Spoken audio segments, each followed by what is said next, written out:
This is Fixing Famous People, the podcast where two reality television producers pitch solutions to save celebrities in dire straits. But first, let's get to the Pre-Fixe, your weekly pop culture roundup. Hey, listeners, in the 4 years that we've been doing this podcast, we've told you, we drop on Wednesdays and we typically record the Pre-Fixe on Tuesday afternoons. And a lot of times things will happen on Tuesday night and Christopher and I will have a conversation of, do we re-record? Do we add something? And we always say, wait. Even when it's something like Meghan Markle's leaving the US, we even waited for that.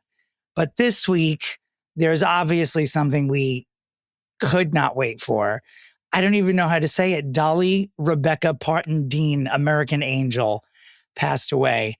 And we talk about her so often on this podcast that it feels terrible. I mean, like everyone we feel like a family member died, whether close or distant, like, oh my God. And we were just talking, so many of you messaged us today. Just last week, we were saying when we knew Dolly was ill, please, someone put Cher and Dolly and Liza just in one frame of film together so we can see them all.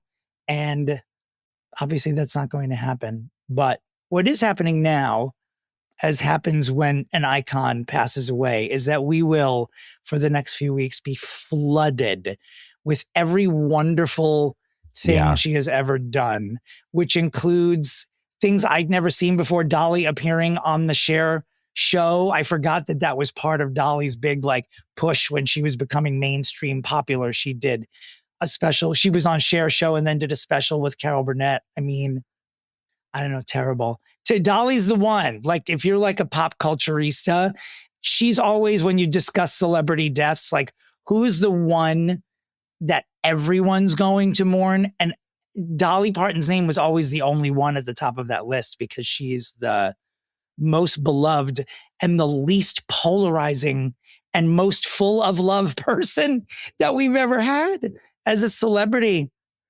I'm wondering if she did one. You know how Netflix has that, like, the famous last words or whatever they call it, where the person sits down and it's like, in the event of their death, what will they say?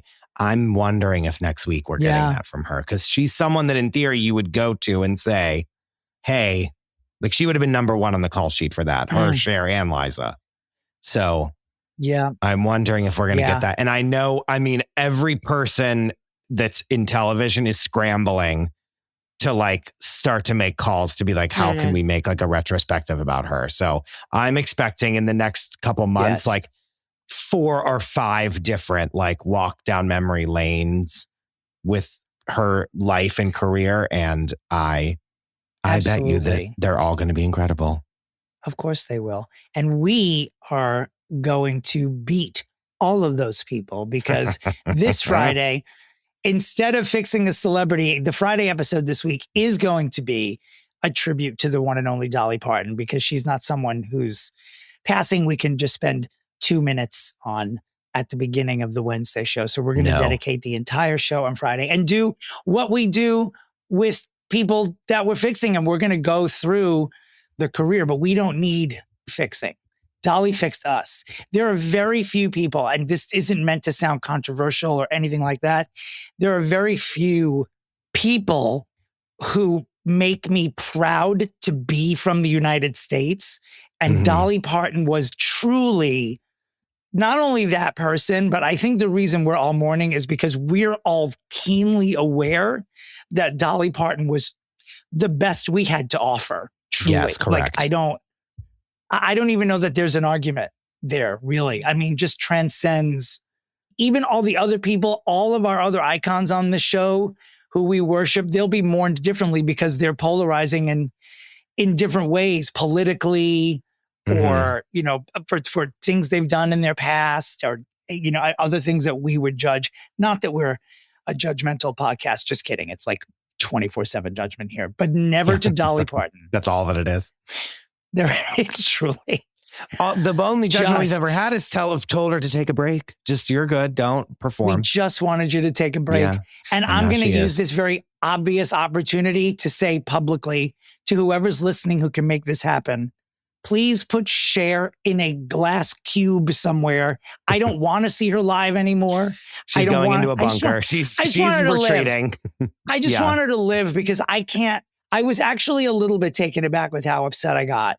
Yeah, you're when crying. I saw this news about Dolly Parton. I think it's terrible. I mean, I think the word representation gets thrown around a lot about like who represents like a generation or a country, but like she just truly represented goodness. When I think of the word Americana, she is one of the things in the like she's like the crown jewel of the like tapestry of that word for me. The things we're going to be finding out in the coming weeks and months about all of the charity work she did that we don't know about, because we know about so much of what she did. Dolly Parton, just as we're recording now, the Hollywood Reporter says that her cause of death was a brief battle with cancer. They did not disclose how brief was or what type of cancer. This was among the health problems that she was suffering last year when she initially canceled that Vegas residency last September and said she was having health problems. Dolly Parton died with a net worth of $500 million. It would have been $1 billion if she had not devoted so much of her life to charity. Truly, Dolly Parton said no to being a billionaire and instead chose to help other people. Yeah. Hear that, Elon Musk, you fucking fat piece of shit. Jesus. Fucking choke, you fucking bitch. I fucking hate him so much. Well, I have bad news for you. He's just announced he's doing a cover of 9 to 5, coincidentally. So I don't. Oops. What is wrong with this? Is how you FFP a funeral by telling someone not invited to go fuck themselves. Who caught astray, and you know what? He's gonna get one. He's gonna get more. Dolly Parton, we love you so much, and we'll see you guys. Well, we're gonna do our show now. We're just gonna go to our previously recorded, as in a few hours ago, Pre-Fixe, and then on Friday it's gonna be wall to wall Dolly Rebecca Parton Dean.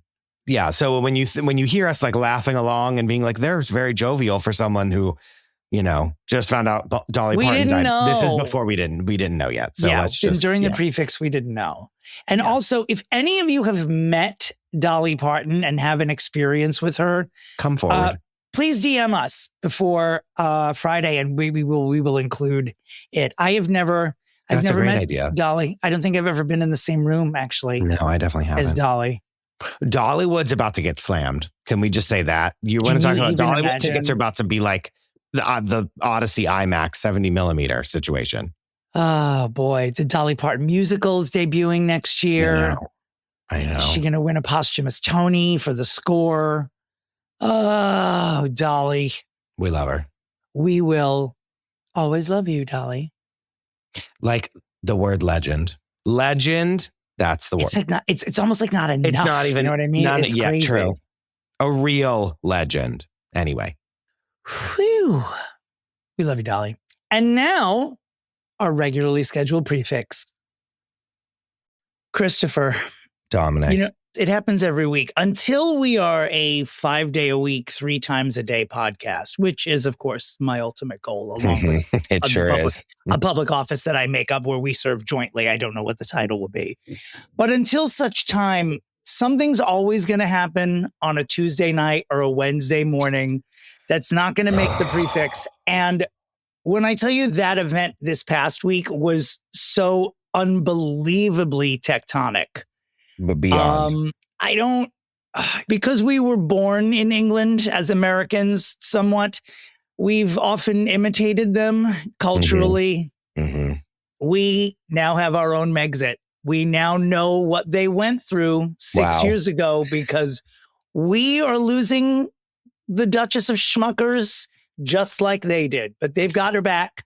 Dominick, how dare you even say Megxit? Because that has not crossed my mind in 5 That's years. What's happening. I don't know if it was just it's Megxit and a Hexit. Do we say that? If we're losing Harry as well, a Megxit and a Hexit? Not really. Well, we're going to do it here because we do what? We pioneer. We pioneer vernacular here. Yeah, Dominick, we're losing her. What I'll say is right here. Look at God. I have a couple of things to say about that. Go First ahead. of all, if I'm looking at God, I think that God doesn't like us right now because he's removing the Duchess of Schmuckers from American soil, number one. True. That's true. Because as much as we ride her the way that her behavior begs to be ridden. On bended knee pleading, To say that she is a hero of this podcast would be 100%. an understatement. She's the subject of the very first Fixing Famous People. Period. And to lose her to the UK, I guess you don't know what you have until it's gone. Goodbye. I don't know what to say. I'm sorry, Meghan. Don't leave us. Don't leave us, please. Here's what I'll say, though. She's doing a lot of things that we've been begging her to do. Go back to acting. Let's also talk about how willing the entertainment industrial complex is to welcome her. Because no sooner was it announced that the Smuckers were leaving the United States, did we get an announcement that she had an acting role. And then an hour later, it came out that she had an acting role on season 3 of Guy Ritchie's Netflix show, The Gentleman. And then for as long as it would take you to eat a meat pie, the news then breaks that offer's been rescinded because the backlash in the UK was so swift to her being cast on that show. And that news comes from none other than Tina Brown, the journalist, the socialite, and the friend of Princess Diana. So I'm loath to say that her information isn't true, even though it sounds like handwritten for tabloids. But I don't know. Giveth and taketh away, I suppose. She'll find something. I don't know, but this is... The people in charge of a Suits reboot, nervous. They should join a monastery and beg the universe for forgiveness for not doing what they needed to do to have Meghan Markle head up a Rachel Zane-centered Suits reboot. Would have fixed everything. How was that not the only solution? And now we've lost her. Would have fixed everything. Suits. Now we've lost her. USA Network. Is that still? Are they still on the USA Network? They are, right? We've lost her now. No, I think it was on NBC, but still. No, Suits. No, Suits was definitely USA. I just meant no, but Suits LA. I think Suits was LA. NBC proper. Excuse me while I comb my hair with my brush. Didn't see what was happening there. Dominick, row.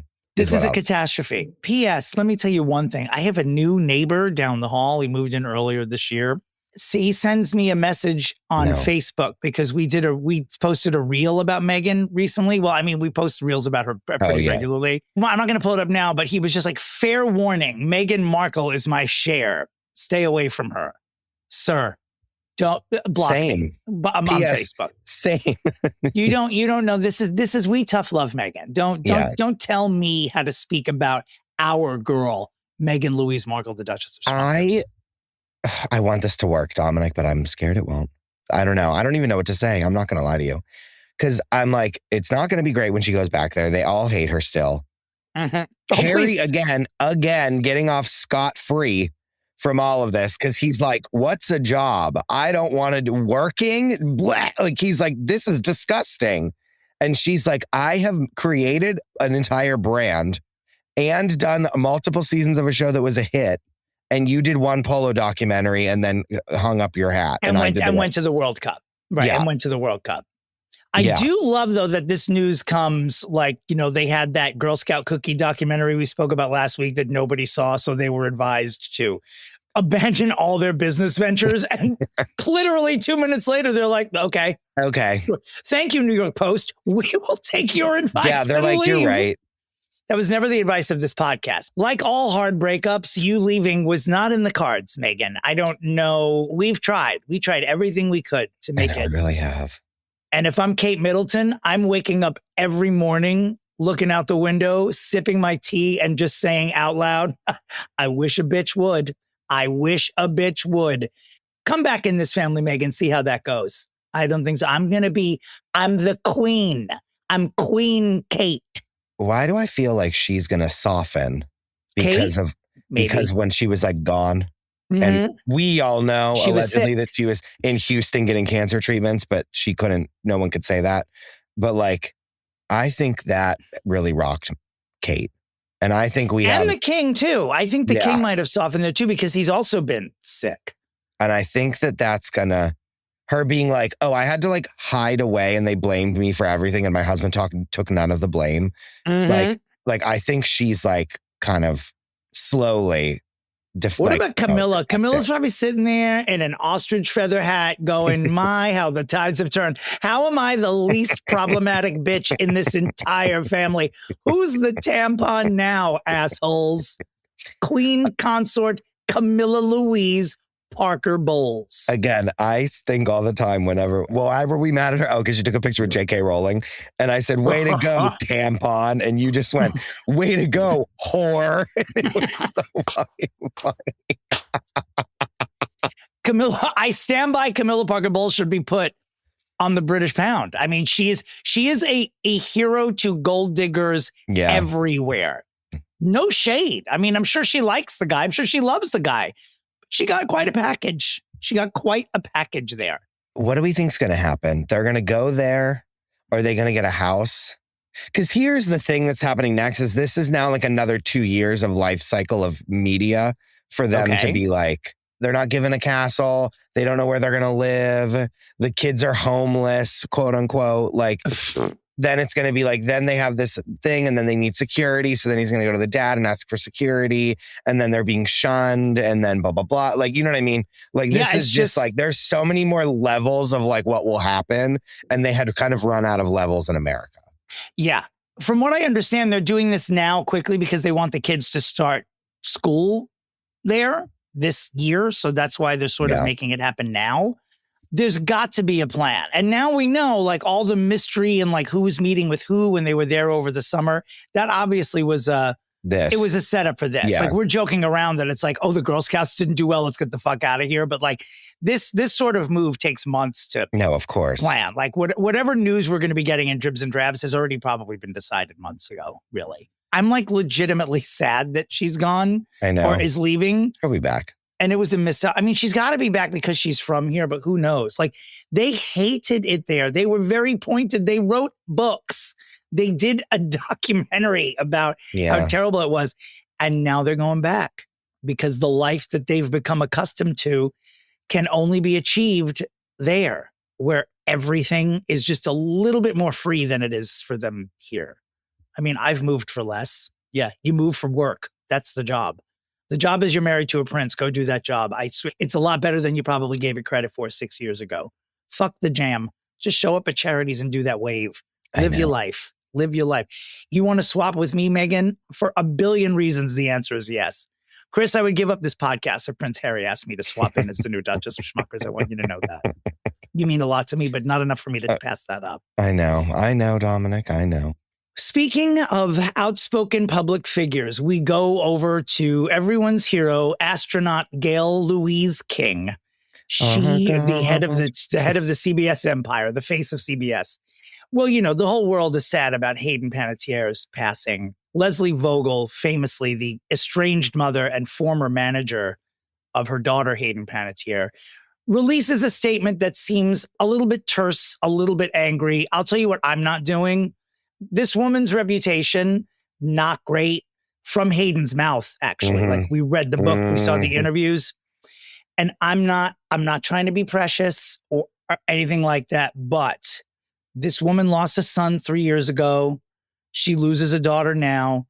No matter what her personality is, she can't be feeling good about this. And I have to say that I am not in support of Gail appearing on CBS this morning and be like, wow, I read that statement and I'm just like, thanks for nothing, Mom. And I would never correct astronaut Gail King or any person for that matter in her position. I think it went beyond. I know objectivity is not a thing anymore with what journalists are. I understand that. It seemed a little bit too far. Like when Gail King's reaction is being compared to Meghan Kelly's, it means Gail King went too far. Do you agree with me, or am I being a little too precious about it? I mean, what happened? Hayden Panettiere is an American tragedy. There's no doubt about it. But getting up there and being like, I didn't like the mom's statement. It's like, baby, I think that's outside the purview here of what you're doing on CBS mornings. Yeah, that's the thing. Yes. Yeah. Yes. Us here, fine. feeling great. You know what I mean? Like, we do what we want. You're not going to tell a gay man what to do in 2026. I'll run my mouth. I also didn't go into space, so my opinion is actually respected. Go ahead. It's also, it just doesn't make any sense. Like, I don't know. It isn't the forum for that. And also, it's too soon. Wait like 3 weeks and then talk about it. You know what I mean? Everything happening with her is too soon. And I'm glad that you just said that because, mom then releases a statement how disappointed she is in certain journalists, all of them being women too, who are being called out. And it's mostly women who are issuing this sort of disrespect. That's just a note. It's not really a commentary. But then mom gives an interview to Good Morning America. And when I tell you this is too soon, I mean, girl. Yeah, well, you are not to be on camera to even defend yourself. Like this is a cuckoo for Cocoa Puffs to do that. And moms, this is a quirky broad.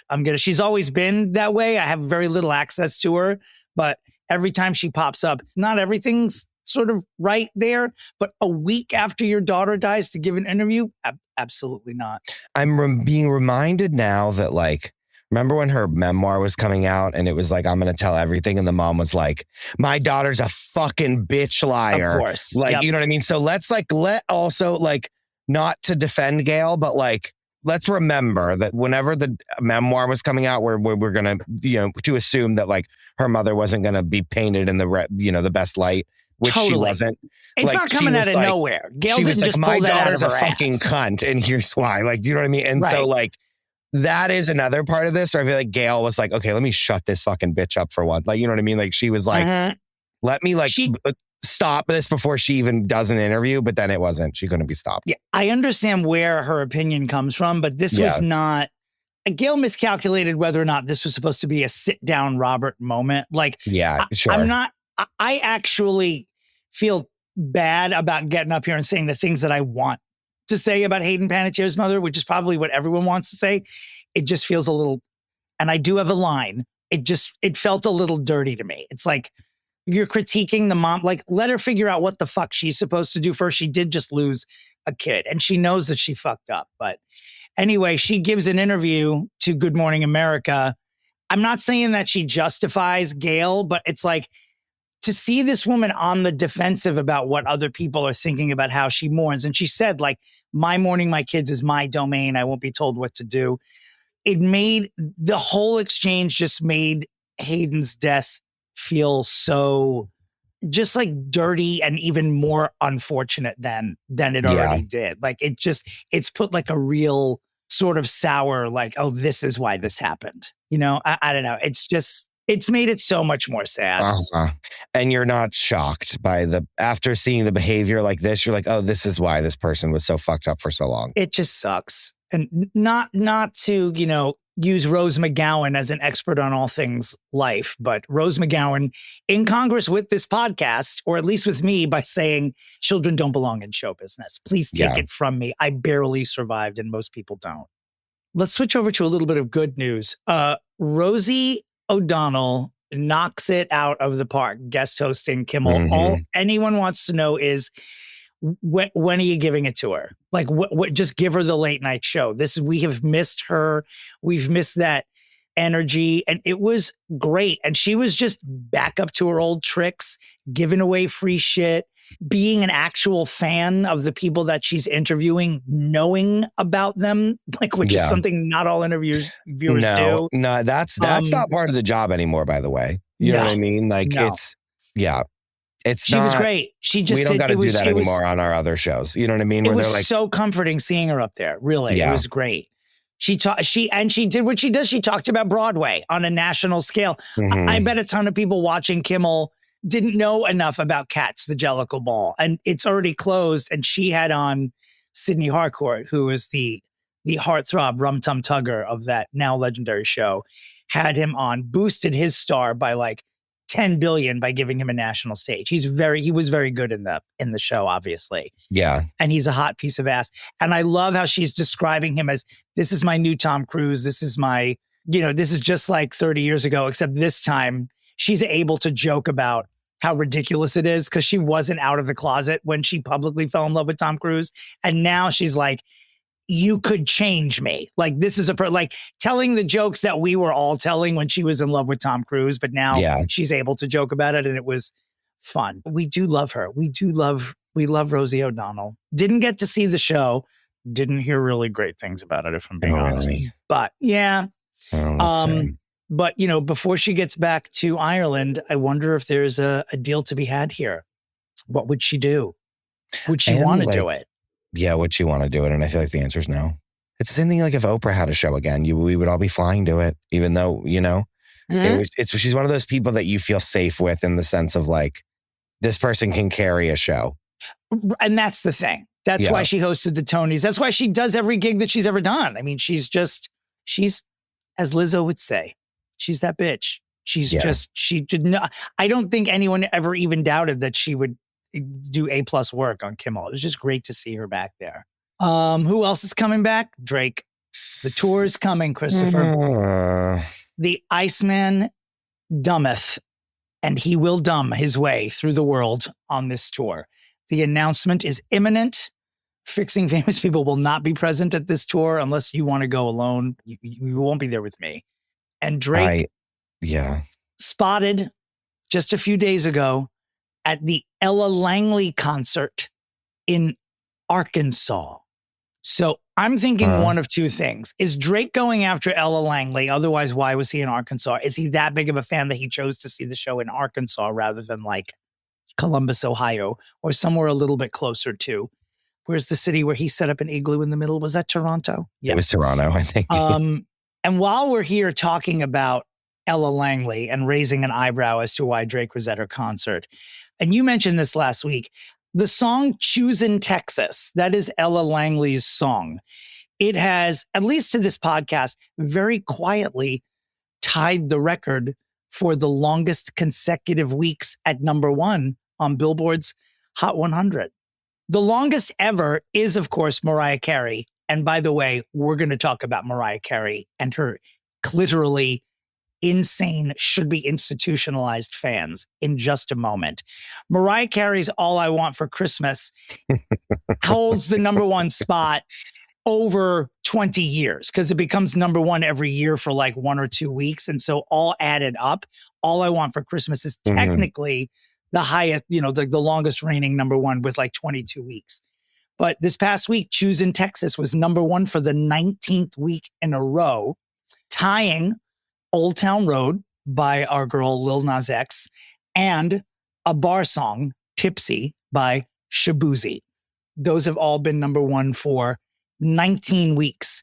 And Ella Langley, who no one heard of until recently, may have that #1 for the longest. It could be 20 weeks when we come back here next week. So that's a bit of music history right there. You know what's sad is like anymore that I have never heard the song and I can't sing it. And we host a pop culture podcast. Yeah. Exactly that is like these other songs. You're like, oh my God, this song, this biggest song. Again, now down this list on number 16, Despacito. I know every single word to that song. Yep. Do you know what I mean? None of them are in English. That's a tie for third place, actually. One Sweet Day by Mariah Carey and Boyz II Men. Correct. Despacito. And then Last Night by Morgan Wallen. He's another one I deliberately ignore, so I can't sing that song. But like those other songs, sure, we know them. I couldn't pick this song out of a lineup, which is sad. And it makes me feel like, I don't know. I just like, it used to, like Old Town Road, I didn't even really like seek out that song, but it was everywhere. Do you know what I mean? Yeah. So the fact that this is, I literally have never heard one word of it. Meanwhile, I'm going to play it and be like, oh, I know every word of this song.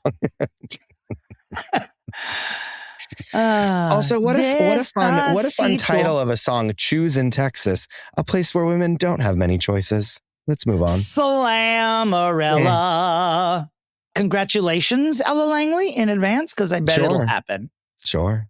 Speaking of fierce women of music, we know that Janet Jackson did not want to be part of the Michael Jackson biopic by request. We are now finding out that the reason that request may have been made is that Janet Jackson very likely wants to make her own biopic about Janet Jackson. And you know what? Of course she fucking should. Of course she should. I like that along with this Michael movie is the realization of everyone who historically has slept on Janet Jackson and the influence, like the argument of Janet gave birth to Britney is legendary and the most factually accurate if you go down those wormholes.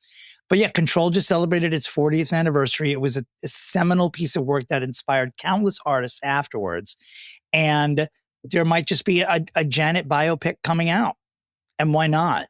She's a legendary songstress, an artist. I'm nervous with her at the helm of her own biopic is what I'm going to say, to be nice. Well, the Jacksons themselves did a pretty good job with Michael, and Janet is a Jackson, but I don't know. I understand your concern. I do. Yeah, I don't know. Who would play Janet? More importantly, who's going to play Gary Coleman in the scenes where they talk about when Janet Jackson played Charlene on Different Strokes? For real. That era of her life. More importantly, who's going to play Willona Woods when they talk about Janet appearing on Good Times as a child? These are the questions that keep fixing famous people up at night. Who's going to play Justin Timberlake, Dominic? Oh, boy, oh, boy, oh, boy, oh, boy, oh, boy. Because guess what? If the culmination of this documentary or this movie isn't the Super Bowl and us seeing the behind the scenes situation, then I don't want it. Sorry. I want it to be a two-parter, and I want part one to just be called Janet, the early years. And then I just want part two to be called Janet, the tit. I know. That's it. Supposedly the sequel to Michael, which would be coming out either late next year or early 2028, will address the allegations, the child abuse allegations. Oh, sure. Nervous.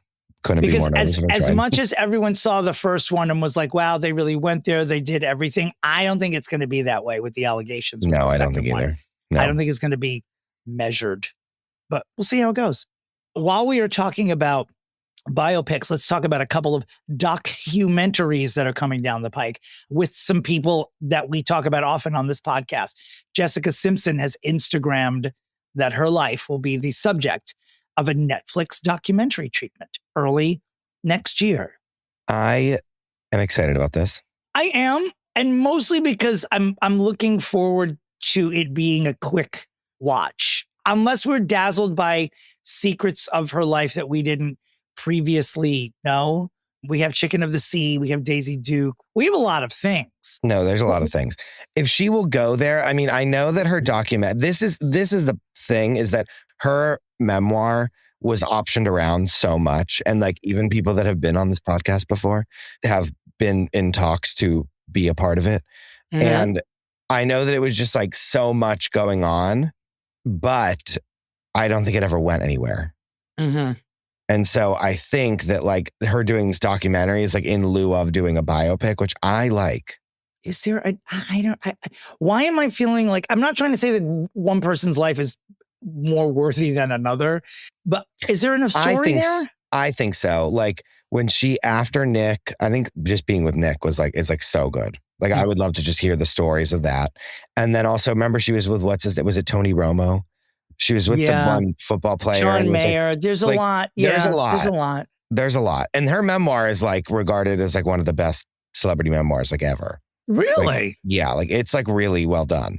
Well, and so when I learn how to read, that will be after the Old Testament. That'll be the newest thing. When you learn how to read. Okay, Leah Michelle. But no, I'm excited. And even if it's bad and it's terrible, I'm like, it's like, sure. Will we review it on this podcast? Sure. Speaking of Leah Michelle, there have been so many fun. If you follow any of these bitchy Broadway Instagram accounts, there's been talk now that Ariana is not doing Sunday in the Park with George in the UK with Jonathan Bailey. There's been talk about will Leah Michelle step into the role. And there's a portion in the first act of Sunday in the Park with George where Dot, her character, does not know how to read. And there's a section where she just says, I know how to read. And George looks at her and is like busting her balls because she doesn't. And Leah Michelle having to say those lines on stage, people are salivating for her to get up there and be on camera. Someone recording her saying, I know how to read. please, God. I mean, I'm sorry, but that's a fix. You know what I mean? Like her. Yeah. I personally, and Leah Michelle, you'd be hard pressed to find someone with more talent than she is, despite her problems. As a lover of that musical, I think she's wrong for the role. And I hope they don't. I hope they don't do it stunty. I just don't feel in my soul that she's right for it. Like Ariana Grande, and I'm wondering if there are other George purists who will agree. Like, I feel like after seeing her in Wicked and what she's capable of as an actress, I felt like it was so natural for her to play the part of Dot in this musical. I hope that she gets to play it someday. But we are prioritizing her rest right now. So you go do that and we'll worry about whether or not Jennifer Coolidge is going to take over that role. Yeah, for right now, but like actually, no. Back to documentaries. Peacock has announced their 3-part documentary on your queen, Wendy Louise. And yours. She is, but she's definitely more Chris coded than Dominick coded. Yes, I do love Wendy Williams, but when I read this, I was excited. As your friend, I was excited for you about this happening. Yeah, I can't wait. They're going to be speaking to her. Well, they're going to be speaking to dozens of people that worked there. Now, as far as I know, she's well regarded. Like when I saw the announcement made, I did note that several people I know who worked on the show were giving it hearts and fire emojis and all this stuff. Like they couldn't wait for it because that's that. In other Wendy news, she was seen walking into the facility this week. Still, those short shorts are getting even shorter. Like I wouldn't even wear shorts that short. And that's saying something. They caught her walking back into her facility, just checking in with her. They're like, Wendy, what's up? And she just looks at the camera and says, I want out. Period. Because we haven't heard from her in a minute. We haven't gotten those Rosanna interviews on Good Day New York via cell phone in quite some time. Why isn't she calling into Good Day New York anymore? I think her attorneys just told her to pipe down for a little while. Like they're like, stop. This and we can't do this. But I will say, I feel that this, like what that one random show that they did where Black China like went and sat down with her, like what they thought that was going to do, I feel that this documentary series will do. Yeah. Of like and reinvigorate us loving her and being like I feel like the free Wendy movement will be like really invigorated by this. And well, it's like a different, like when we did the Celine doc, she was going through those, I guess you'd call them seizures or episodes with stiff person syndrome. And like Celine, you knew that she was in on it. You knew that she had all of her faculties. Correct. Yeah. When Wendy was talking to Black China, you felt dirty looking at it. Like she doesn't know how this looks. She doesn't know, because Wendy just wouldn't appear on camera the way that she appeared in that part, interview with Black China. Like she was led down a not a good day, basically. So this is going to be a little more measured and is to focus supposedly on the, and I quote, meteoric rise of the daytime show. Because it did come in like gangbusters. It was a long time ago, but she was just, a radio lady to most people. And then when she got on there, she just did something no one else was doing. And before we leave our documentary section, Netflix has also announced an upcoming documentary on Mr. T. Where is Mr. T these days? Well, he's just filming this documentary, I guess. I'm sure he's got the same haircut. I'm sure he's still, hey, Siri, how old is Mr. T? He's 74. Really? Yeah, he looks exactly the same as he did in Rocky 3 when I was a kid. What an iconic look. The like beard with no hair on top and then 17 chains. Yeah. I mean, you don't get to have a mohawk without paying tribute to Mr. T. And of course, all the cultures that pioneered it before him. But we do pop culture here, not national history. Stop. Come on. Okay, that's fun though. Mm-hmm. He's you want to talk about a pop culture legend. Like, you know what I mean? Like Mr. T is like a reference that we all still use to this day of just anything, I want bombshells to be dropped in the Mr. T documentary. Like, I want him to sit down and talk about a 6-year affair he had with Angela Lansbury. That's what I'm expecting from this documentary. Yeah. I want to be shocked. I want Mr. T to reveal that he was secretly married to Luther Vandross in the 3 years before Luther's death. I want something to grab onto to bring Mr. T back into the zeitgeist. I want Mr. T appearing in a regional production of On Golden Pond. Sure. With Alfre Woodard. How's that? I've already cast it. Done. No, I'm excited though. Not much in the way of Broadway headlines this week, other than a reminder that Titanic will be ending its Broadway run on September 20th. So you have a little bit of time to sneak in there. Everyone who's seen it has loved it. Deborah Cox is in it. Jim Parsons is in it. And what's her name? Marla Mandel, of course, Tony nominee, Marla Mandel. And good for you. They worked, say what you want about her or how they got there, but you've never seen someone work their ass off more to get something done than Marla Mandel and fucking Titanic. So high five for that. Yeah, I saw it really early on, and it was so fun to be in a small theater and do it. And I wonder if like the bigger theater makes it less. I don't know. I don't know. Oh, Mary didn't have that effect on me because I saw that off Broadway. And then when it moved uptown, I felt like it kept its charm because it was so funny. I don't know. I'm toying with going to see Titanic because I didn't see it. I saw it in the intermediate, like you saw it literally in the basement underneath Christie's, right? Correct. When it was like first out. So Twice. I saw it at its off Broadway. Was it at the Darryl Roth? I can't remember. Yeah, it was. And the one that's in Union Square. Yeah. That's where I saw it. I didn't see it on Broadway, but I'd be willing to go see it. We'll see. We'll see if there's any room on the Fixing Famous People visa. I'll consult with our accountant. Okay, great. Lorena Bobbitt. Now, I think you were probably 2 or 3 years old when this happened, but you know she is. She cut off her husband's wang. Of course I do. Well, Ellen Pompeo and the people at Good American Family brought us the Natalia Grace story last year. Well, they're doing the same thing to Lorena Bobbitt. They're doing a biopic on all this. I'm sure John Wayne Bobbitt is thrilled that decades later, he's just not going to be able to escape. How old are these people? Hey, Siri, how old is John Wayne Bobbitt? Okay, John Wayne Bobbitt, born 1967. So he's 60. Oh, no, he'll be 60 No, next he's like 50 year. something. Yeah. That makes sense. God, that was so, when I was in college, that was like, there wasn't a bigger story. Yeah, sure. I mean, how could there be, Dominic? Took for real. over the American consciousness. Then he was on Howard Stern. She was on Inside Edition like every day, Lorena Bobbitt. Crazy. This says that since March 2025 launch, I'm reading from Deadline, the Good American Family, like the Natalia Grace one, has amassed more than 140 million hours streamed globally on Hulu and Disney Plus. How is that possible? When everyone that I talked to that saw it said it was terrible. Well, I mean, how many things do we watch that we already know are terrible going in? Yeah, I guess you're right. Speaking of which, we will be reviewing Glitter later in this broadcast, which is about to celebrate its 25th anniversary. And since it's come up, we spoke last week about Glitter, celebrating its 25th anniversary. We posted a reel on Instagram about this as well. And I would like to just issue a statement to, I know they're known as the Lambs, the Mariah Carey fandom. Yeah, we stepped on a hornet's nest, didn't we, Dominic? You are truly the most under-medicated group of people I have ever. I don't know if you're under or over-medicated, but I want to say this to you as a Cher super fan.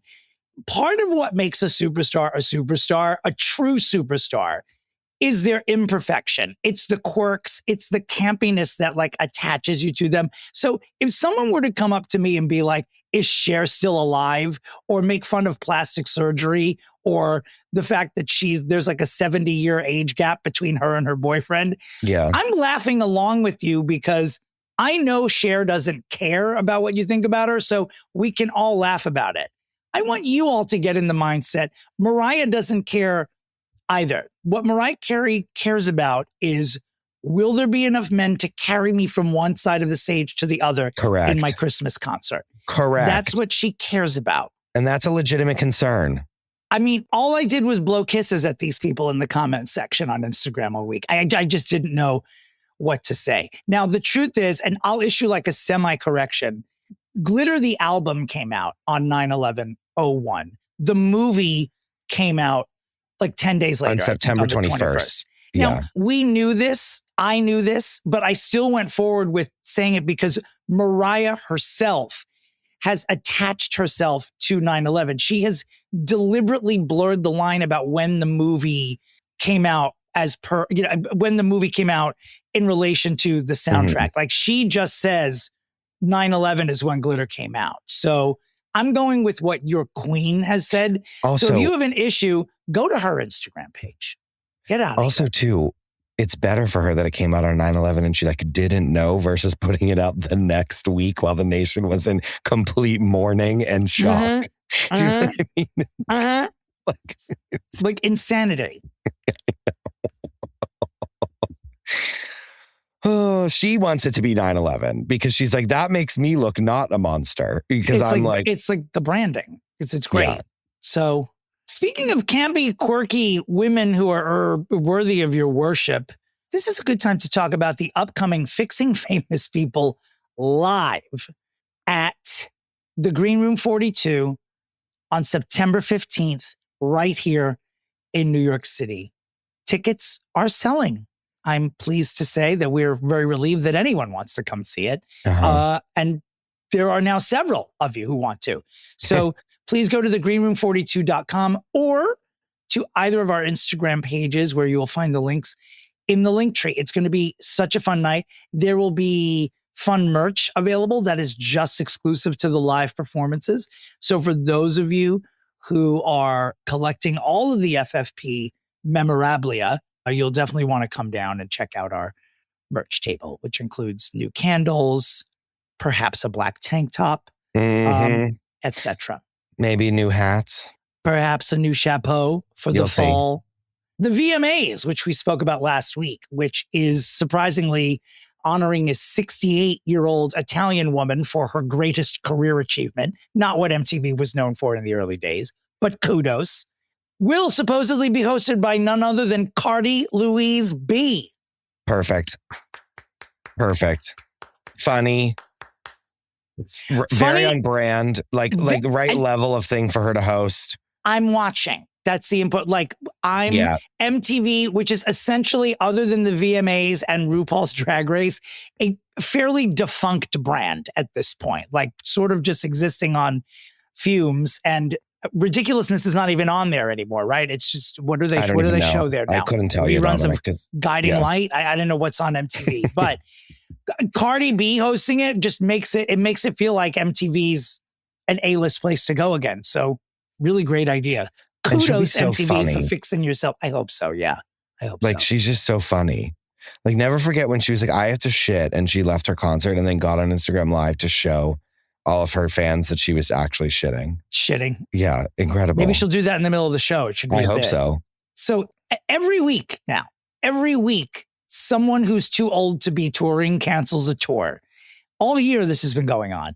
This week is Bret Michaels, who is only 63 years old, but he was doing a comeback tour. He had some health issues and has canceled the rest of the tour and said it was too much too soon.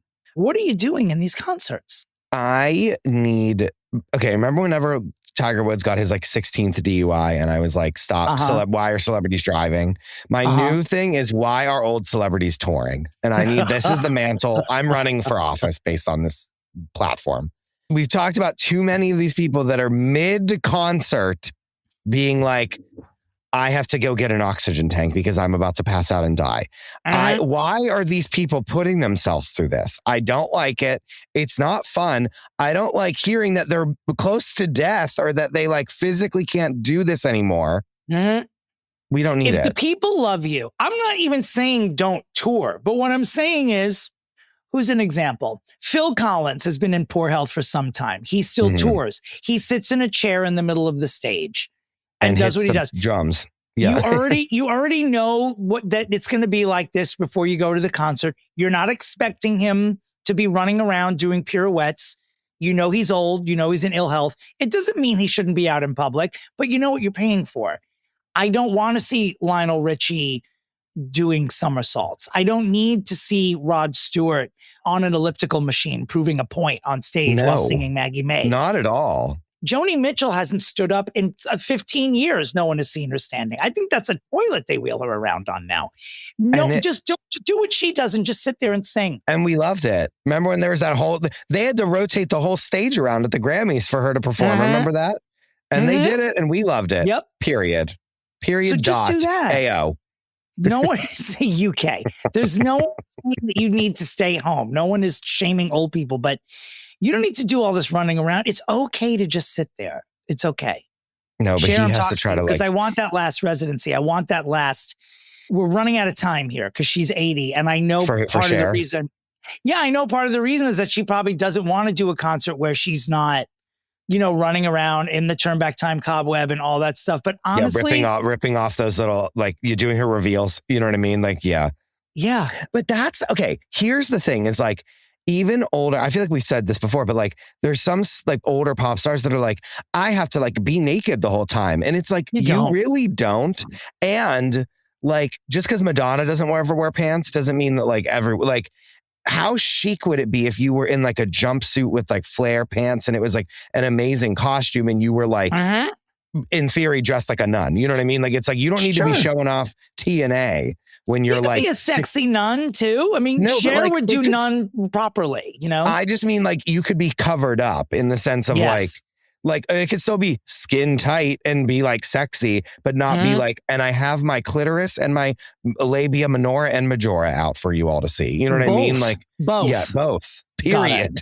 You just gave the full set right there of for female real. anatomy. Like, you know what I mean? Like, I don't understand why that has to be like, it's like every pop star, like, remember what was her name? Nelly Furtado was like out there and then she was like, everyone was like commenting on my body and like, she like felt really bad and she's like, I don't want to perform anymore. And I was like, I know, but I don't want them to feel the need to have to like compete with Sabrina Carpenter when it comes to like body. It's like, because you're not. Yeah.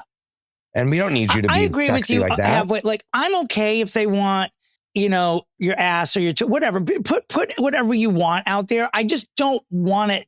I don't want it to like rob you of oxygen. That's the only thing. Correct. Yes. Just do where you need to. But just finish the show. Like, have fun with us. We know we don't expect you to be able to do the same dances you did 60 years ago. We know what aging is. We're human beings. It's fine. But Bret Michaels is probably like, I'm going to bring someone up on stage like Usher does and like do a sexy guitar solo in their face and like hump them. And then that, you know what I mean? That he's up to stunts like that. It's not necessary, Brett. Yeah, it's not. It's just not necessary. Also, we know all of your hair is attached to that bandana. So just come out bald and just do it. That's what I want. Sit in a chair bald and sing there. You want to talk about a reveal? I wish he's like, now we're going to do a stripped down because I'm tired. We're going to do a stripped down version of all the rest of my songs. And then him just take off that bandana / wig. And by stripped down, I mean my scalp will be nude. Yeah. And then he sits in a chair and gets an acoustic guitar and then plucks away. Switching gears. And when I say switching gears, I might even mean for myself career-wise, as it is revealed that Honey Boo Boo's sister, Pumpkin, makes $15,000 a day on OnlyFans. Can this be a correct quote from her? Let me open this fucking article because it makes me so mad. Because, look, again, I am not claiming to be Jacob Elordi by any stretch. But if Pumpkin Boo Boo, I believe that's her biological last name, if Pumpkin Boo Boo is making $15,000 a day, I can at least pull in $17,500 with this body. I mean, come on. Come on. Dominic, what's stopping you? I don't know what's stopping me. Fuck, I'll announce it next week. 50 a day? I got to get out of here. I can't even report on this story. God bless. Good luck. Tracy Tutor is joining Real Housewives of Beverly Hills. Christopher, what are your thoughts on that? There's many people that have been begging for her to be a part of this for a long time. I'm not being coy. Can you explain to me why? Because she is not someone that's on Dominick Pupa's radar that much. I don't know either, really, but I just know that many people are like, I've been wanting her to be on this forever. It's because she's from $1 Million Listing Los Angeles. And so like she already knows how to be on a Bravo show. That's the ticket. That is fun. Because she's not going to come in and be like eyes wide being like, what is this? I don't understand. And then like she's going to come in knowing what to do.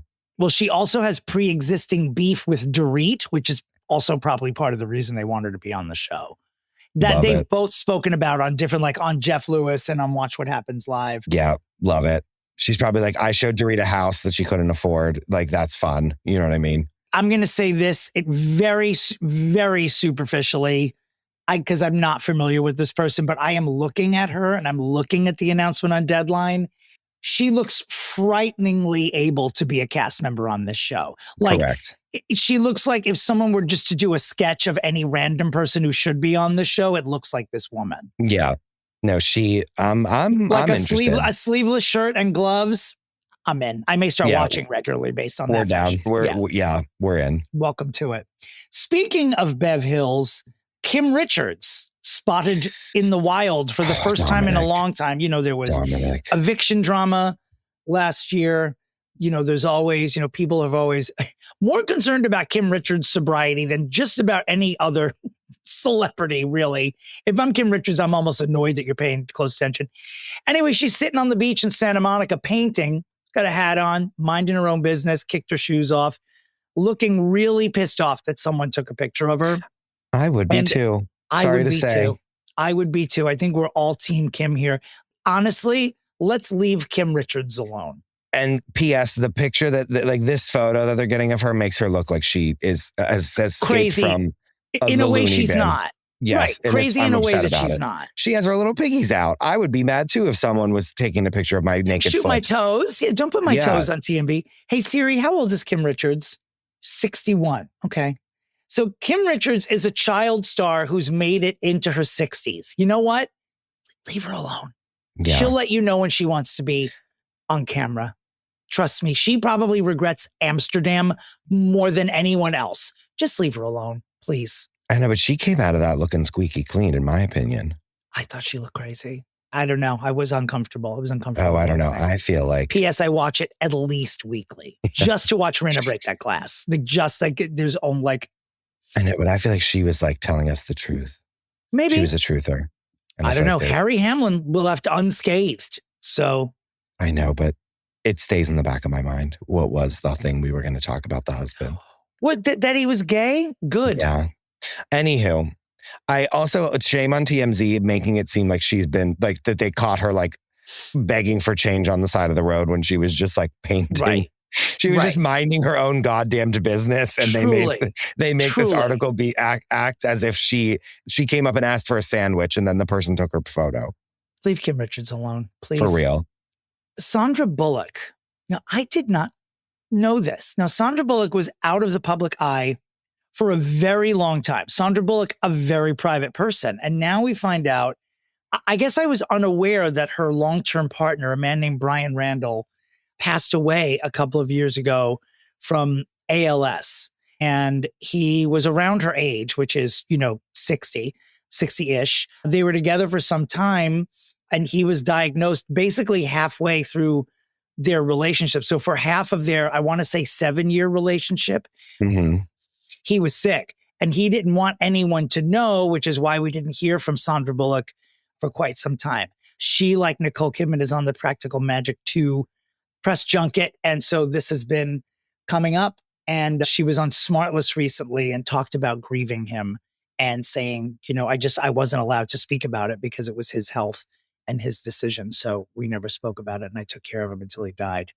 I love you, Sandra Bullock. She can't catch a fucking break, can she? No, she really can't. Remember that fucking piece of garbage that she was with at before this one? That was like cheating on her. The one she thanked at the Oscars while he was cheating on her. And she was like saluting him on stage on the world's biggest stage. And what was his name? It was like Jesse bullshit something. I can't even remember. Jesse. Yeah. And he called his penis Vanilla Gorilla. Remember that? Something like that. Of course he did. Terrible. Ugh. We love you, Sandra. I know. I feel leave Sandra Bullock alone. Leave Kim Richards alone.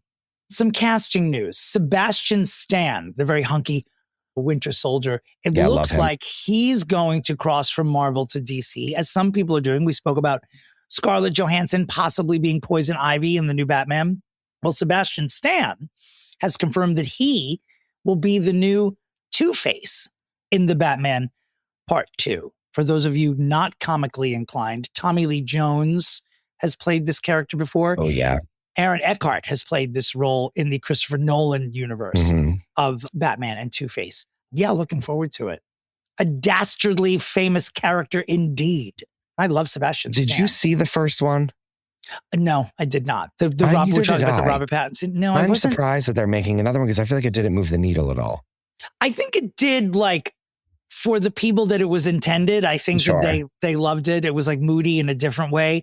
I'll tell you, after seeing Robert Pattinson in Odyssey, I'm inclined to watch Batman because my exposure to Robert Pattinson has been limited, meaning to Twilight. And I'm sure I caught him in a couple of other things, but he chewed the scenery down in the Odyssey. And it made me curious to see what his Batman is like. Other casting news, Nicolas Cage. I did not know that there was an audience for this, but he will be starring in National Treasure 3. I can't. Were the first two that well received that we need to have a third? The first one was a humongous movie. Like, humongous movie. Uh-huh. Was Helen Mirren in the second?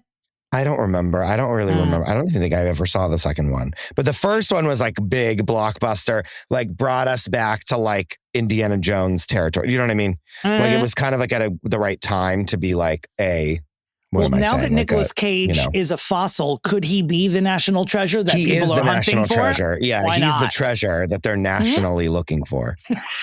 Honestly, because the picture we're of nationally him and dramaturgically searching for Nicolas Cage. Correct, dramaturgically.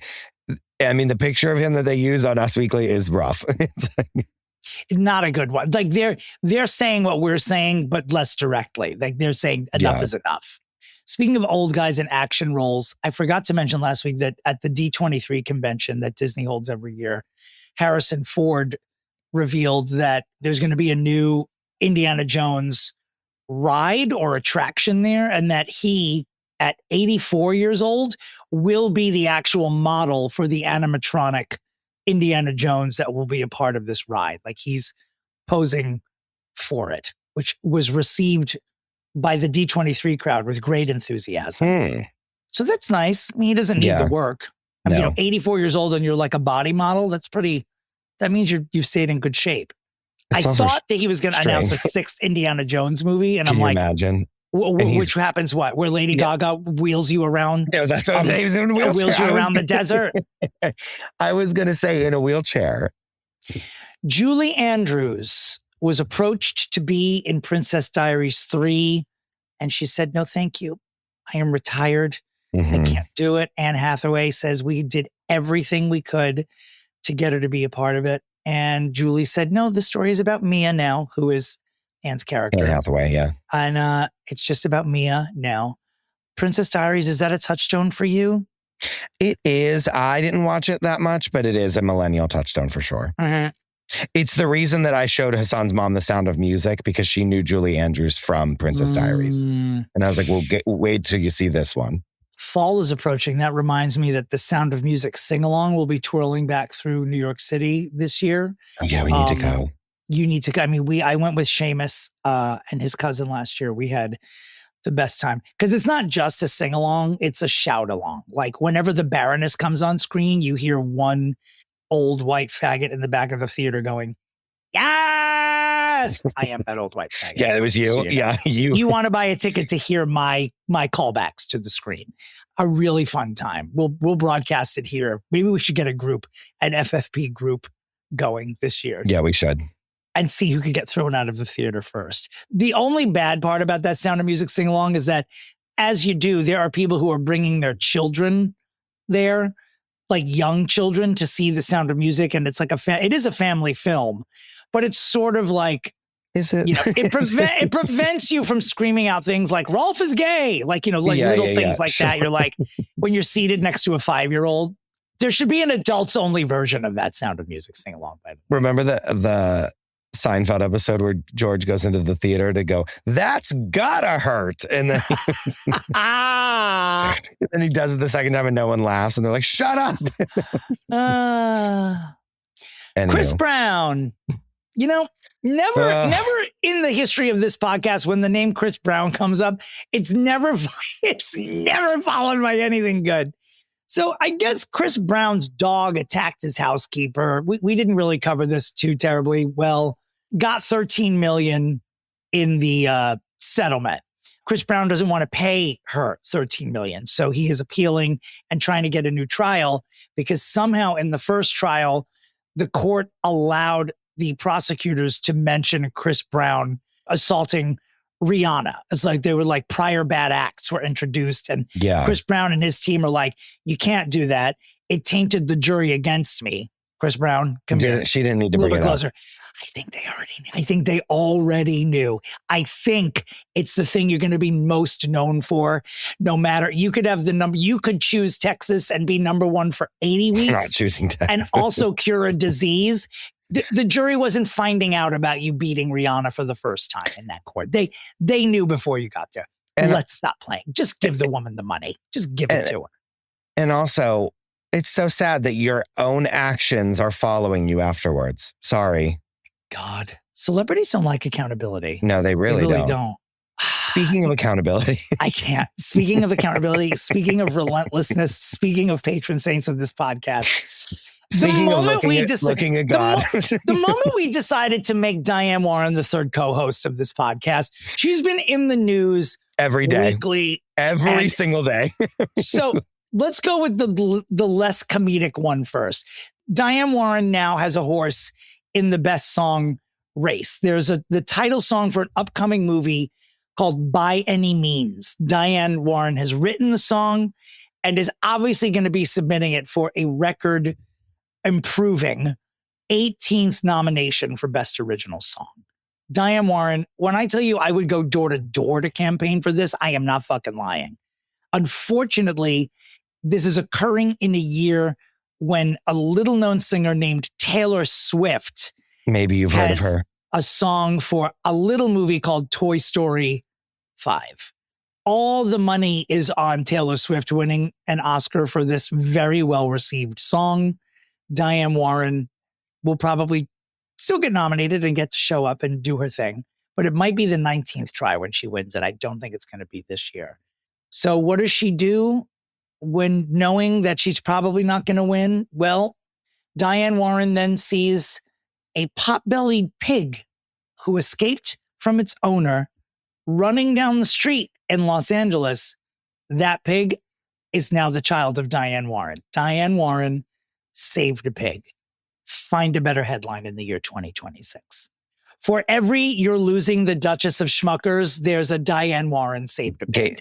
For every time a jam heiress leaves, Diane Warren saves a pig. That's right. A pig heiress fills that spot. Look at motherfucking God. Look at God. And it's, Hassan showed me this video and it's like, you don't see it at first because it's just like a pig escaped. And then you see the cutest little pig you've ever seen in your whole life running around and like causing havoc.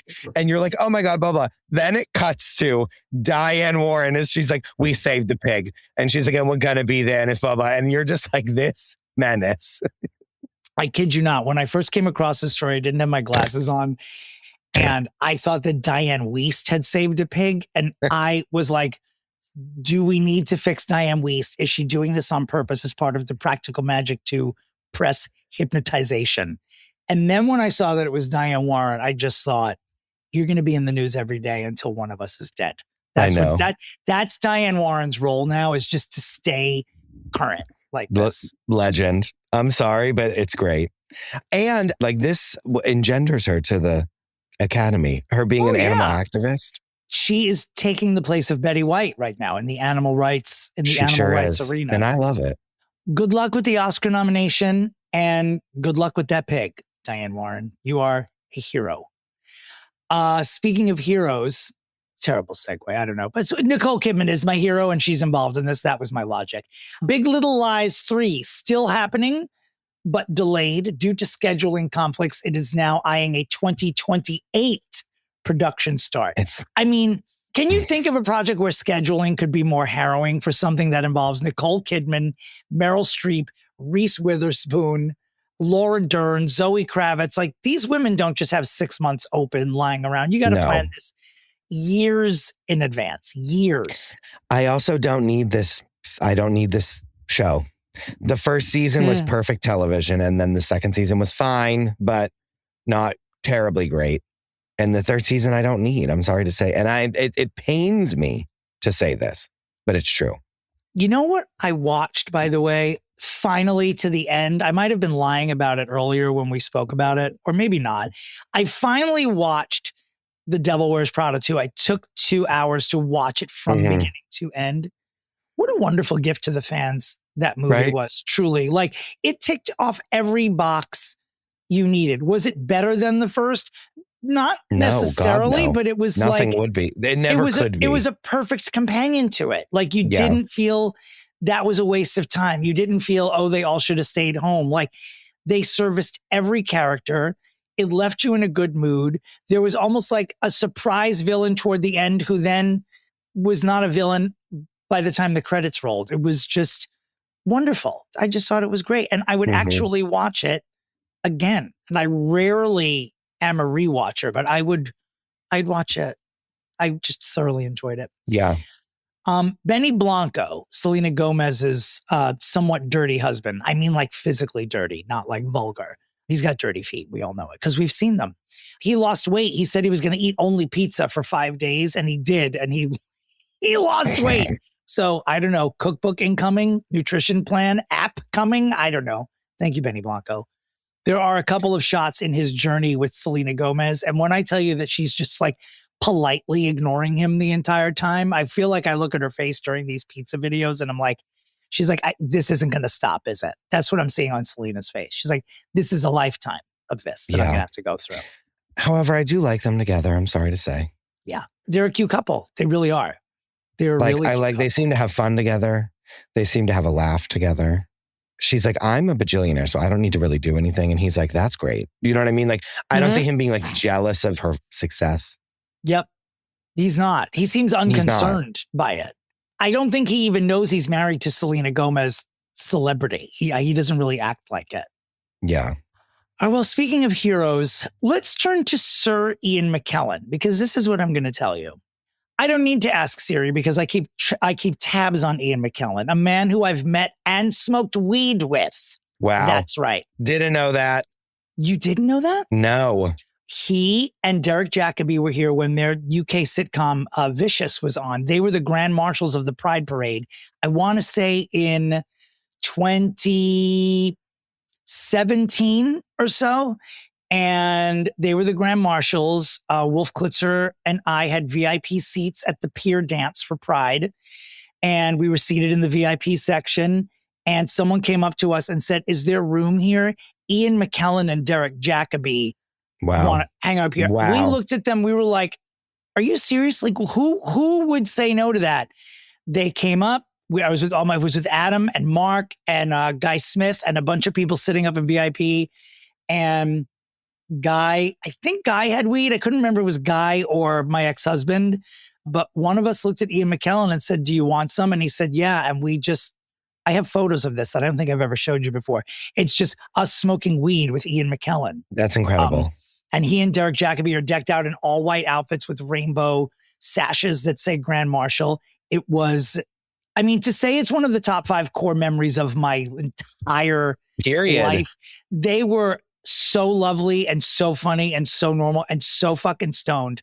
I can't, like, he was, I guess, just shy of 80 at the time. Yeah. Wonderful memory and just a coincidence. He just sort of like showed up there. Anyway, that is to say, he is 87 years old. He is about to reprise 2 of his greatest roles. He will be appearing in the Hunt for Gollum, which is the next Lord of the Rings movie. He will be appearing in that as Gandalf. And he will be appearing as Magneto in Avengers Doomsday this December. Can't stop, won't stop. Last we heard from Ian McKellen, he fell off a stage in the UK last year, early this year. And he was playing like Mother Goose or something like that. Something ridiculous, but he's like, yeah, that was a blip. I'm still here. He's like, let me just show you, let me give you 2 iconic roles again. So, Ian McKellen heard us say Tom Holland is the world's biggest movie star because of Odyssey and Spider-Man at 1 and 2. And he said, hold my fucking joint. Here I come. Yeah. World's biggest movie star. I don't think so, young man. I didn't realize he was going to be in the Hunt for Gollum. That makes it better. Right? It makes me watching it, I'll tell you that much. Because, of course, he's, seminal in Lord of the Rings. Speaking of can't stop, won't stop, and this is a little dicey, but I bring it up on purpose because this subject has come up on our pod and on the a la carte. often in the past couple of weeks. Woody Allen is 90 years old, and he is preparing to shoot his 51st movie in Spain this fall. We are going to be doing a Patreon sometime before the end of the year about separating the art from the artist, because he's like at the top of that list. Like, yeah, he is at the top of that list. What do you do? We're going to cover a bunch of people. J.K. Rowling, Woody Allen, and then there are like stars with lesser infractions that you just can't stop listening to their music. And I'm sure you all have people in your head, like people who've just done crazy shit. Like if I hear a Chris Brown song, I will turn off whatever device I'm listening to. Like I'll never separate him from hitting Rihanna. But I don't do it for Michael Jackson. I'll tell you that much. Definitely Which is not. its own problem. Definitely not. Yeah. So Although I will say Woody, for me, Woody is in this. He's in the Chris Brown territory for me, as you know. I understand. Yeah. He's got some movies though that are so save your torches because I'm uninterested. It's difficult. It's like there are pieces of art that he has created that I'm like, how do you live without recognizing that? I don't know. It's a very dicey subject, but that's what we do here. We provoke thought. And again, why, people's actions following them around also. Coming up on the a la carte, Gwyneth Paltrow, your star is falling, dear. I'm what the so fuck like is she you doing? Hosting a party for Sam Altman, the AI mastermind or whatever the fuck you want to call him. A loser, a fucking loser. Hosting a party for him and trying to comedically downplay it and looking like a complete dick in the process. Honestly, like Gwyneth, come on, girl. Yellow Jackets announcing its final season. Sons of Anarchy spinoff coming. Well, I can tell you that Dominick and Barbara Pupa will be set for that for sure. They love Sons of Anarchy. My parents too loved Sons of Anarchy. Surprising new cast members on Dancing with the Stars. And Melissa Gilbert now fashioning herself in a role where she's protecting children in show business. Melissa, we're going to give a tight 5 on why you just need to enjoy whatever you have in the bank and just stop at this point. We appreciate the effort, but don't do that. Also, did Jeremy Strong reach out to Mark Zuckerberg before portraying him in the upcoming sequel to The Social Network? I would Chris pay anything to be there. Would pay anything. Would pay any amount of money. We will let you know. Before we give you some vital messages and return to review and recap for its 25th anniversary, the Magnum Opus Glitter, which Chris has never seen before, I might add. One final story. The headline, of course, from the New York Post, CCB, you know her colloquially as Candace Cameron Bure. CCB tears up over haters' constant criticism of her biggest insecurity. Chris, do you know what her biggest insecurity is? I sure don't, but you're going to tell me, I think. It is her quote unquote annoying voice. Oof. Never bothered me. Never even noticed it. Here's what I'm going to say. She's crying here on a podcast like she's Jennifer Tilly. I don't, am I wrong here? Not Jennifer Tilly. I don't notice anything even mildly unique about her voice. And again, I don't really pay attention to her, so I haven't heard her voice in a long time, but what? People are just so mean. And I'm so, you know what? And this is the worst part is that not me aligning with Candace Cameron Bure. I also feel that my voice is my biggest insecurity. Really? No, I'm joking. Oh my God. But we both have voices that people would call annoying, including ourselves call annoying. Do you know what I mean? Just and female for me. Like, I'm just like, there are people who have listened to this podcast and they're like, it's two men. And it doesn't, some people have been my like, father being one of them, remember? Yes, your own father. And people have routinely said to me, like, does it bother you? I'm like, no, I don't know why. It just doesn't. Also, I open my mouth and my voice comes out. What am I going to do about it? Nothing. There's nothing I can do about it. I mean, I can prove to you I'm not a woman, but it might put you in an uncomfortable position. But sure, I'm willing to prove it in any way I can where I will make money. I'll just say that. Okay, here's what, now that I'm reading this article, I feel that she's attributing it to her voice, like what her voice sounds like. But maybe it's because she's so annoying and Jesus-like and talking about how gay people suck. And maybe that's why everyone fucking hates you, you dumb Yeah, bitch. maybe it's what you're saying. Maybe it's not the tone. Maybe it's just the actual words. Who knows? Yeah. Also, but you're going to cry about that? Girl, move on. To quote RuPaul, thicken that skin, girl. Yeah, You're in over the public eye. This is what you're crying about after all these years? They hate my voice. All right, don't talk. We ready for vital messages? And then we're going to...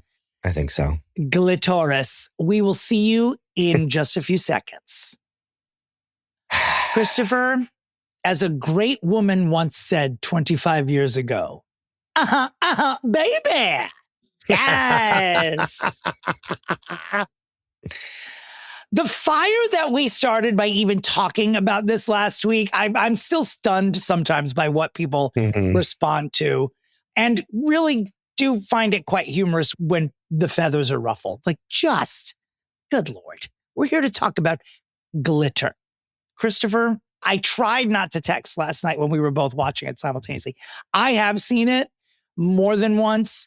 I think the last time I saw it was drinking at Wolf Klitzer's house probably 20 years ago, and we popped in the DVD.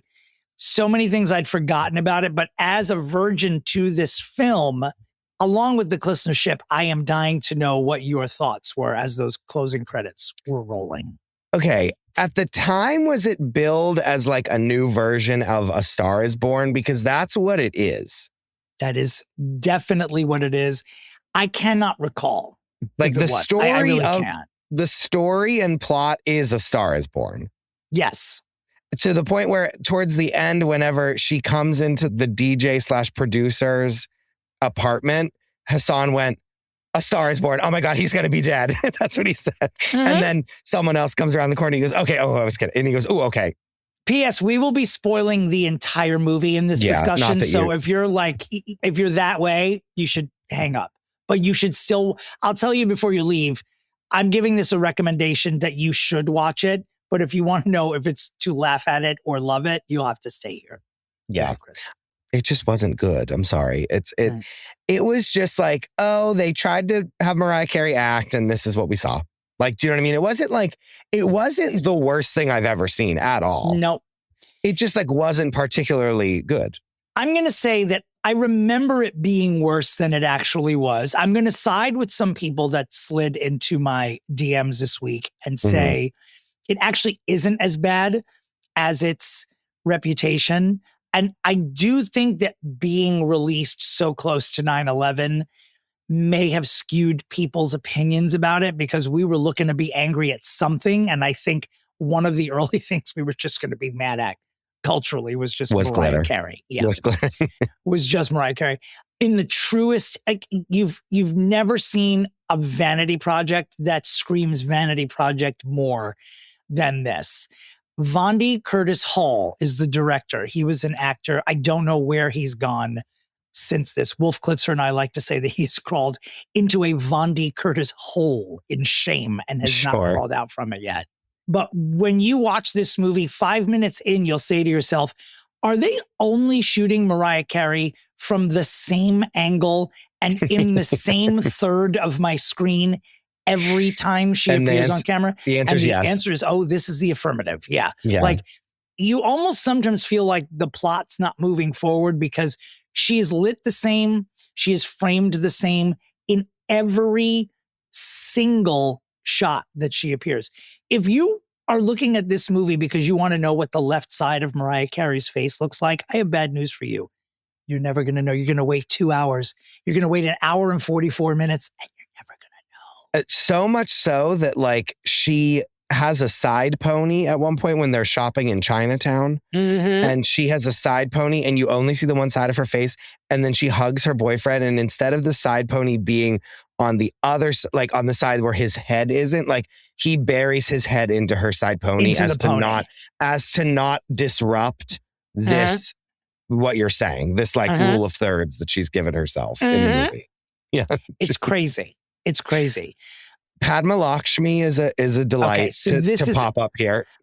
That's when I texted you because I hadn't seen the movie in such a long time that when Padma Lakshmi walks into a room in the very minor role of pop singer Silk, with a Y. SYLK. You draw breath. Like, I clutched my pearls and then I texted you and I was like, do not go online and look up anything about it. Just text me when the thing happens. And then you texted me, not Padma Lakshmi. I was like, yeah, my boss, my superior, your colleague, your former colleague, and my employer, Padma Lakshmi, who does a decent enough job for the 5 minutes that she's on screen. Yeah, absolutely. Terrence Howard is also in this movie as a villain, a pre-Hustle and Flow, a pre-Empire Terrence Howard as a villain. Debrat appears as one of Mariah Carey's best friends, Louise, giving you the full Debrat experience. If you know anything, it's the same all the time, and that's a good thing. Like, yeah, love her. She was solid comic relief every time she was on, and to the point where when I was looking at her on screen, I thought, why didn't we see her doing more of this? And I think we got to put Debrat on the list. Like, she was, the Brat was good in Glitter. I'm leaving it with that positive note. She was good in Glitter and should have gotten better roles, but should have been offered more after Glitter. Like, there's comedic promise in there. Again, Save Your Torches, whatever she's done since then, I'm just not familiar with, but I want to go down that wormhole and I want her to be a star. We want to give her due. Yeah. Yeah, we want to give her flowers. So here's my biggest notes. Hassan said this. He said this, the plot of the movie is happening to her. She has no agency in this film. Like, her character is just like, which I understand is also a comment on like the music industry. The industry, right. But she's just like along for the ride of whatever people decide that she's going to be doing. And that's frustrating to watch in 2026. Sure. Does that make sense? Like, absolutely. And she's never like, you know what I want to be more than anything is a pop star. She like never really says that in the movie. She just like is a really good singer that's a backup singer. And then she's like discovered. And then she's like singing backwards. She's doing a Milli Vanilli for Padma Lakshmi's character, Silk. And like, I wish there was a scene at the beginning where she's like, oh, I'm sick of being a backup singer. I should be in the middle. Like, I should be the star. Like, I have a good enough voice. And then Debrat being like, I know, girl, right? Like, you do have a good enough voice. And then the other one being like, I know, we all could be a trio. Like, that, just that one little scene of her explaining, I would like to be a professional singer, would go so far in this movie. Cause she like gets swept up in the like fame, and like she gets in the studio and has a song and everyone likes her voice. And then the movie just keeps going and you never kind of address that she like becomes famous. Right. Where like Lady Gaga's A Star Is Born, like you see the progression of her fame and you see her like recording a bit. Like, I don't know, you see Mariah recording a music video here, but you still are like, what's the point of it? Like, it's never feels like she's getting to a new level. You wouldn't even say this was a meteoric rise to fame. I mean, you're starting with her just dancing in a club, being a backup singer.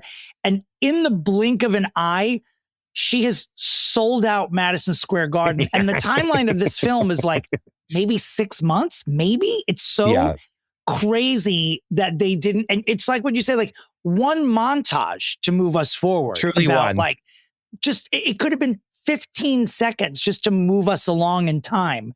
But then she's performing at Madison Square Garden, and at a version of Madison Square Garden I have never seen. She also walks out at the concert without any fanfare. She's not introduced. She just walks out on stage. The crowd doesn't even go crazy. It was weird. But I'm telling you, the one thing I do remember when I saw it 25 years ago is that when she's shooting her first music video and the director yells cut and screams, "The glitter can't overshadow the artist." In the theater, I said whatever my 2001 version of Oh Brother was to Wolf Glitzer. And I was just like, I'm sure at the time I was like, well, I think we should leave, but we stayed for the rest of it. Of course. It's that heavy handed. The glitter can't overshadow the artist. That's the movie right there. That line, like that's the lesson it's teaching.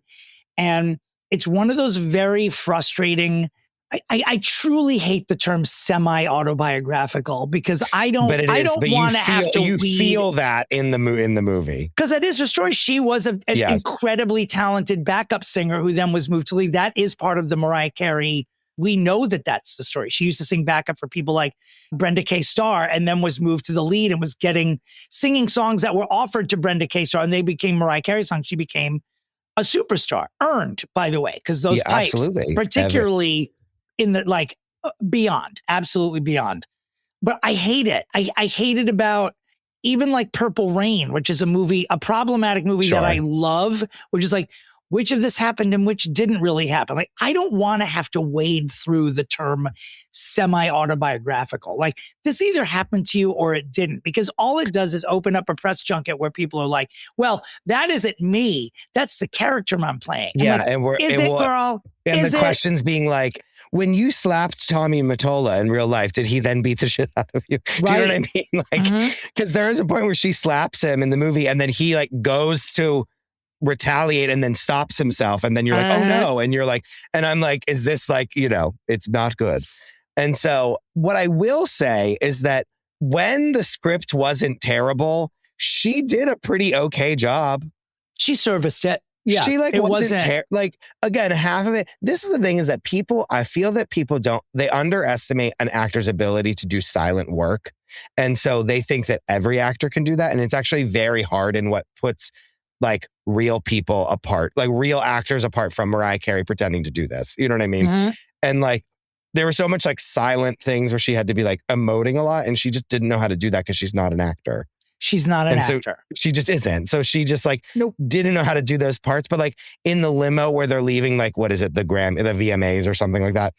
And it's like her, the two friends and him. And then they both get out of the limo and they're fighting. Like she did good in that part when it was like something to do and not just like be silently wondering if she's going to be a star, Well, in case you're wondering, she did win the Razzie this year for Worst Actress. I looked it up. The guy that plays Dice, her love interest, Max Beasley, did win for Worst Supporting Actor.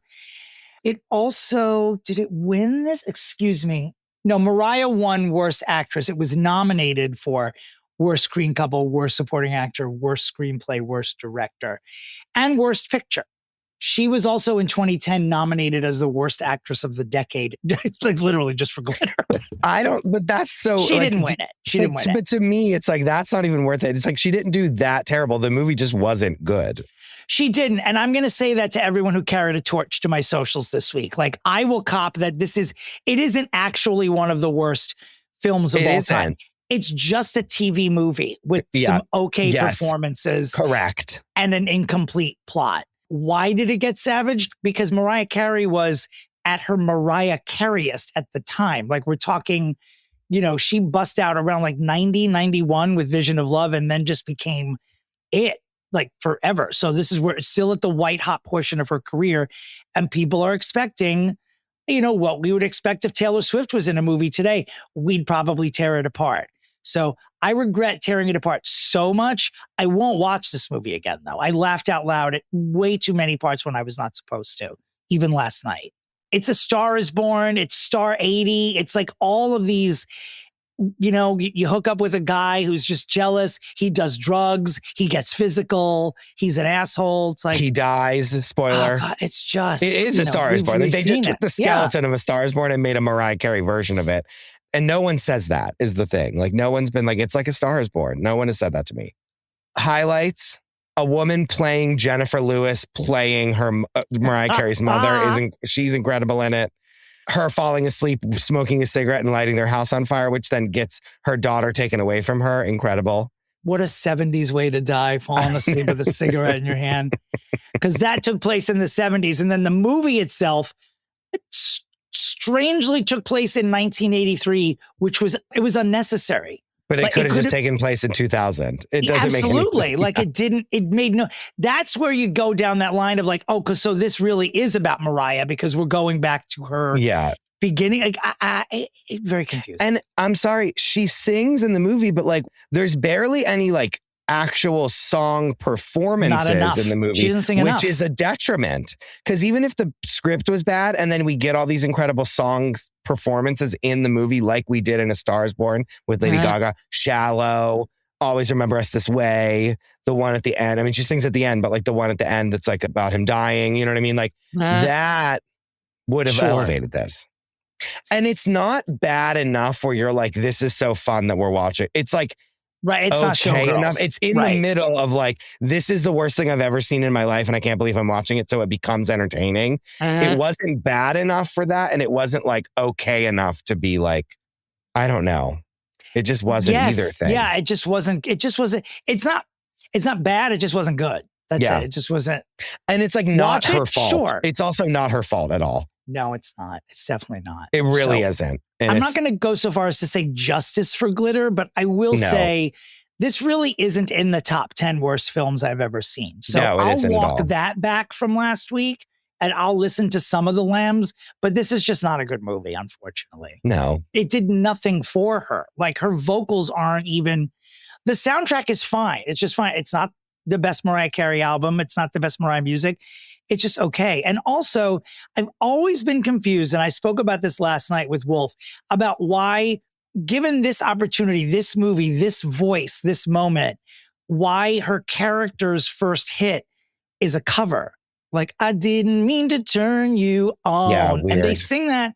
It's the first single. Like, why would you do a cover instead of an original song? Like, then I'm believing that she's an actual superstar. But then you want that song to then be a number one hit on the radio when the movie comes out. Duh. You want Vision of Love. That part you want to be semi-autobiographical. Like you want it to be a monster hit. And like, why are we making this movie if not to like release the album and have every single song go number one? Like, I don't understand it. Like this movie is a time capsule, truly, like for 2001, not for 1983. Like if you want to see turn of the century vanity project, this is that moment. For real. Yeah. But we love Mariah Carey. As I've been arguing with people all week, it's like it's all she tough did love good with enough. Her. We love her. She did good enough for what? Again, the script is so bad. Like, you know what I mean? Like you and I could write a better script in 20 minutes than the script that they wrote for this fucking movie. And we're not script writers. And so it's like right. If you deep dive with the Lambs, there is like, this was in the middle / post her splitting up with the monster Tommy Mottola. And he was very not in support of her doing this movie. Yeah. And so the Lambs at the time were like, he's trying to control her. He's trying to drive the narrative, blah, blah, blah. And there are some people who have reversed a little bit on Tommy Mottola and been like, oh yeah, he knew this wasn't a good movie and that this wasn't a good move for her. He wasn't actually trying to control her. He was like, he read the script. He was like, don't do this. Yeah. He read the script and he was like, you shouldn't do this. Yeah. But she did it. And now it's a piece of pop culture history. And you made it onto the recap section of Fixing Famous People. Remember, never forget, there was a woman that on September 11th was late to work because she was buying the soundtrack from Glitter. That's right. And it saved her life. Never, ever motherfucking forget. That woman was basically the pig that Diane Warren chased down the street. Correct. Diane Warren in this case was Mariah Carey. Mariah Carey's vocals. I cannot think of a more fitting way to end this week's Fixing Famous People. We love you. we do love you. On Friday this week, we are fixing Chloe and Halle Bailey with Josh Currents, who's made a recurrence, if you will, on our podcast. A super fun episode. And of course, as mentioned earlier, please go to thegreenroom42.com or either of our Instagram pages to purchase tickets to Fixing Famous People Live. September 15th. There are also virtual streaming tickets available. So if you can't make it to New York, you can still join us and see the podcast being recorded that will air the following day on September 16th. We're very excited about it. A lot of people are asking, when are you going to do this in other cities? We just want to get through the first one first, and then we will. I mean, are there Q1, Q2 possibilities for a mini FFP tour? 100%. There are. Yes. There are. The think tank is chewing on that right now. We're just going to see how it goes. And that's it. All right. You can find me at domterry.com or at Dominick Pupa on the interwebs. Christopher, where can the listenership find you on the web? You can find me at the Krista Rose, and you can find the show at Fixing Famous People. You guys know. And, all that glitters is not gold. No shit. Where's Shelley? Goodbye.